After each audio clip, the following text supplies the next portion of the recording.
What's going on, everybody? It's Sarah from the Super Sisters, and today I'm going to walk you through a headstand tutorial. Now, first things first, if you're a total beginner and you know that you can't do a headstand, then this video probably isn't for you, okay? This is for more intermediate and advanced students. I will show ways that you can start to build up the strength, the flexibility, so that if you are a beginner, you can watch that first part and start practicing those things.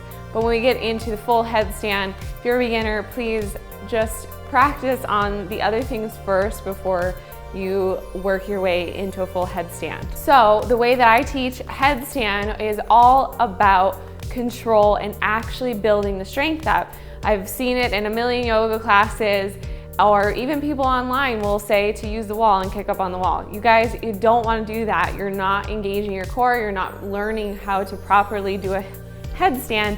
And a lot of the time, people get addicted to the wall. It's like crack and they can never come off of it because they didn't build the strength and the body awareness to do a full headstand, okay? So let's go ahead and jump right into it. All right.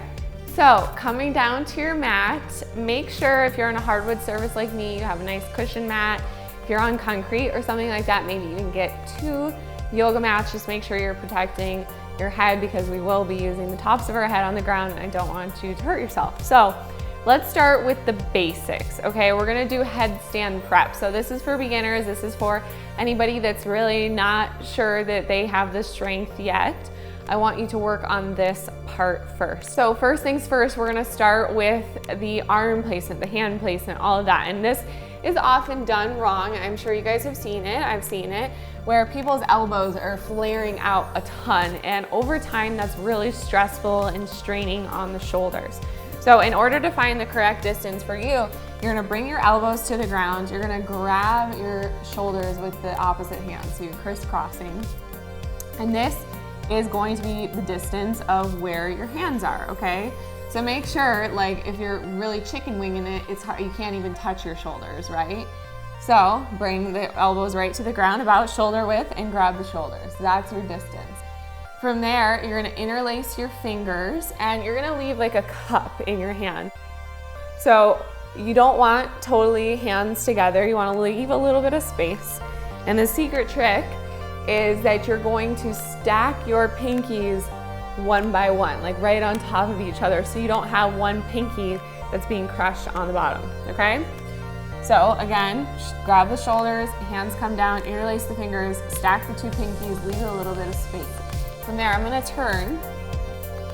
You're gonna make sure that you have the shoulders right over the elbow, also that you're pressing the forearm down, even the wrist and the side of your hand. So trying to make sure there's no space in between your wrist and the ground. From there, you're going to lift your hips up. Tuck the toes, lift the hips up, okay? Let your head come through, let it hang in between the hands, or in between the arms. If your knees are bent here, that's okay. And what I want you to work, this is the prep, okay?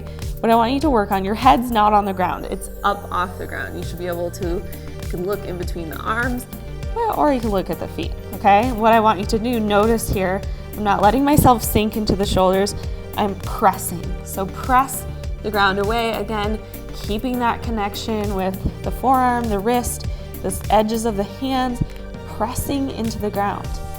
Maybe see if you can start to straighten the legs, and then you're gonna walk your feet in. Again, keep that press, so don't sink into the shoulders. Press it up. Good, walk the feet in, press, press, press. Press the ground away. Good, and then come back down. Rest in child's pose. Knees wide, big toes touching. Okay, so that's the handstand or the headstand prep, and it does help with handstand too. That's one of your goals eventually. So the reason why we're working on that press is your scapular strength, which is something we don't often do in our daily lives. So building up the shoulder strength, the scapular strength, pressing the ground away, because the more that you can press the ground away, the lighter your body is going to be, the easier any kind of inversion is going to be, okay? So if you're a beginner, work on that first until you feel really strong, confident. You could do 3 sets of that, try to hold it for as long as you can, walk with feet in, all that good stuff.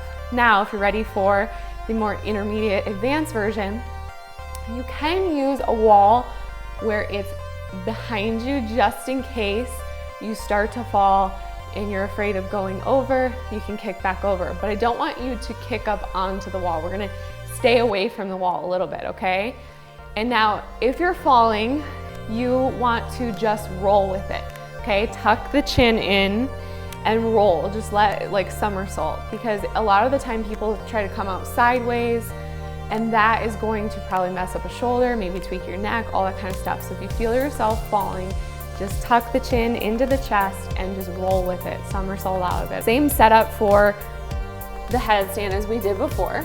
And come down to the ground, grab opposite elbows, interlace the fingers, press the forearm, the wrist, the side of the hand, all into the ground. From there, you're gonna bring the crown of your head to the ground. Then lift the hips up. Walk the feet in, walk, walk, walk. Notice here, I'm trying to get my hips stacked over my shoulders, high on the toes. And maybe if you're just starting out, you stay here for a few breaths till you get comfortable. If you feel comfortable here, maybe lift one leg up, then maybe the other, and just practice this.